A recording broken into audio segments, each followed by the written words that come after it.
Welcome back to my channel, everybody. Last night I got the opportunity to see the newest film by Jeff Nichols, The Bikeriders.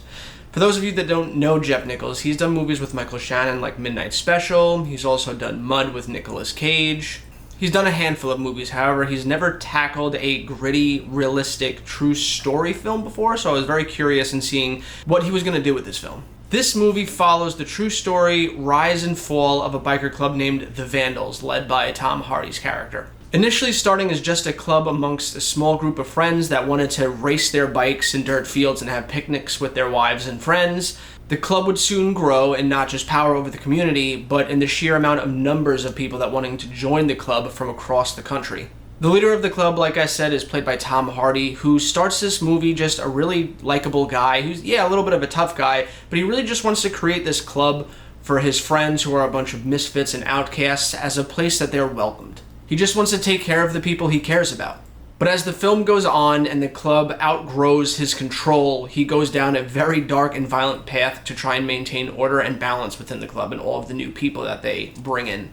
And although Tom Hardy is the leader of this film, he's not actually the lead of the film. He is kind of sidelined by Jodie Comer and Austin Butler's characters, Kathy and Benny. They meet in the very beginning of this film and they fall in love very fast. She likes the kind of stoic, mysterious quietness of him. She likes the community of the club. However, as the club grows and there starts to be more violence and more things like drug running in it, she begs him to essentially leave while he's still alive, trying to save his life, but this in turn drives a wedge between him and her because on one hand he loves her, but on the other, he has devoted loyalty to this club and he loves Tom Hardy's character like a father. It really falls on his shoulders in this movie. What's more important to him, the love of this club or the love of his life?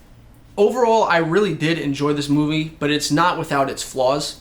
I'm going to start out with the good though. The performances in this movie are all excellent, especially from the three leads played by Tom Hardy, Austin Butler, and Jodie Comer.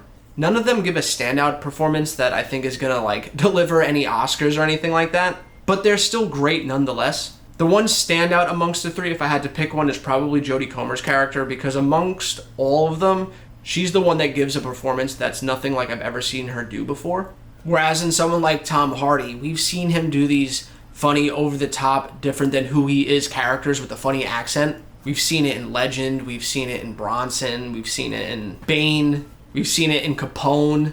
So he's not really doing anything here to break new ground, but he's still great in the role. And the same thing with Austin Butler. We've seen him do this quiet, stoic, handsome guy that all the chicks love and everything like that. So it's nothing new for him either, but he's just so good at it. It's almost like if it ain't broke, don't fix it. He's not breaking any ground here either. Honestly, the best part about this movie is the story itself. It's watching this tiny club of friends rise to power over the course of a decade in the late 60s going into the early 70s. Which ultimately destroys itself because of how massive it gets, pitting younger generations against older generations as they clash against what values the club should follow and what rules should be broken and who should be in charge. They think that Tom Hardy isn't fit to be in charge anymore as he gets older, and there's just a whole bunch of drama that ensues when you add all these different people, especially from all these different states. It's a tragic movie about the rise to power from an underdog only for them to lose it all due to their own actions. You've seen this story 1,000 times before, but you've never seen it with motorcycles. It follows a very similar story path that a lot of mob movies follow, where the guy starts off on the streets, he works his way into the mob, rises to the top, gets killed. Think Scarface, if you will. I also thought the fight scenes were really well done in this movie too. Usually action movies have really stylized violence, which is really fun to watch, like in John Wick, but it's like a dance. You could tell it was well choreographed and that people don't actually fight like this. Like when you're in a real street fight, bare knuckle fight, people are throwing punches that are missing, wild haymakers, people are getting tackled, getting dirt rubbed in their face. It's very dirty, very gritty. This movie just nailed that in terms of the fight scenes. When a brawl breaks out, it looks like you're actually watching a real life street fight brawl, like that you would see on TMZ or some shit like that. People are getting cut with glass from broken windows. People are getting bit when they're thrown to the floor and they're losing the fight. It's real life and death, and I love when a movie can really nail that because I've seen a lot of movies try and portray realistic violence and it just looks so fake. This is the first time I've seen Jeff Nichols as a director tackle that kind of violence, and I thought he did a really good job. It felt brutal and hard-hitting and white-knuckle, and that's exactly what I want about a movie about a mob of violent bike riders. I also really dug the love story between Benny and Kathy. Like I said before, he has a lot of love for Kathy and she loves him a lot, but once he starts getting put in dangerous scenarios where he could die and she starts getting put in very dangerous scenarios where bad things might happen to her with people within their own club. Granted, they're from different states that are coming over and they're not part of the core group of friends, but it's still horrific. And that's really the driving force of this movie, is their love for one another and how, like I said before, Benny is just drawn with the loyalty to his club and his love for Kathy. And when it's talking about that, when the movie's fixated on that, it's when it's at its best. That choice that Benny has to make, we've all been there. We've been put in a situation where we had to make a choice between two things we love. It's hard, but it's what makes the characters relatable, and it's what injects this movie with a ton of heart. All the good stuff out of the way, now let's talk about the stuff that I didn't really like. The two most notable things are pacing and actors. This film is told in an almost flashback manner, whereas in really what's going on in this film from the very beginning is it takes place years after the events of the film take place, where the club is no longer a thing, and there's a boy interviewing Jodie Comer's character, and she's kind of retelling the tale of what led to the downfall of the club. So it starts off with them, she's sitting at a table, she's interviewing, or sometimes she's folding laundry, and this guy's just following around with a microphone, listening to her kind of ramble on and on and on about her life in this gang. And after about 5 minutes of her rambling, we finally get to see that play out, and we actually see the events that she's talking about unfold. So after 15-20 minutes of watching something that's really riveting, and you're getting really into the story, it cuts back to the interview, and it just pulls you out of it. It just makes you feel like, oh yeah, we're listening to an interview. It's like stopping on a dime or hitting a brick wall. The pacing is off when they do stuff like that. You can't really get invested in a moment, because then you're sucked out of it back to this woman folding laundry and talking to an interviewee. Now, I understand why they did it, because every time they do, it's for Jodie Comer's character to explain that they're pretty much jumping 2 years ahead to the next big event that happened within the gang. But I feel like there was a more organic way to do that, even if you want to just throw the text on the screen like 2 years later. You also never really care about the interviewer, so when it cuts to this, the only thing you have to hold on to is Jodie Comer's character. But it's just so boring watching her fold clothes and talk to this guy that I would have rathered it not be a story told from her point of view, but rather her just be a main character in this story that I'm watching. Like, I didn't need an exposition dump from her to an interviewer.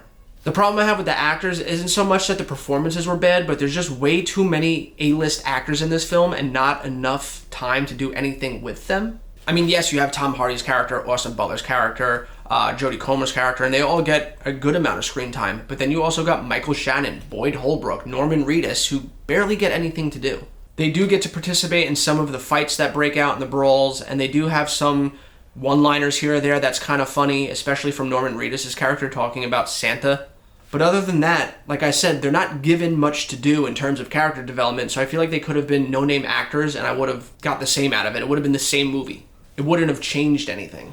Lastly, as much as I love Tom Hardy's character as this nice, tough guy turned monster, he doesn't get any standout fight scenes in this film. You get the guy that played Max Payne, Bane, Bronson, who has the best fight scene in all of Inception, and you put him in a movie about a biker gang with violence, and you don't give him any standout fight scenes. It just seems like such a missed opportunity and such a disappointment. He has a few little moments where he punches a guy in the stomach, and he breaks up a brawl, but there was just no standout for him. And again, it was just such a bummer, because I'm waiting for it. I'm waiting for it to happen where he just goes berserk mode, and it just doesn't. It never happens. All that being said, this is still a really well done film by Jeff Nichols, retelling the true story of a really compelling group of friends that really just wanted to start a club amongst themselves, and it just grew so far out of control that it literally spanned across the entire country, having different biker gangs from different states wanting to join them. It has great action, great cinematography, great performances, a good love story, a good compelling story about underdogs rising to power only to lose it all. It's hard not to recommend this to you guys. I'm going to give this movie a 7 out of 10. Anyway, guys, I hope I gave you a reason to go to the movies this weekend. I'd love to talk about it in the comments down below. Let me know what you guys think, and as always, I'll catch you next time.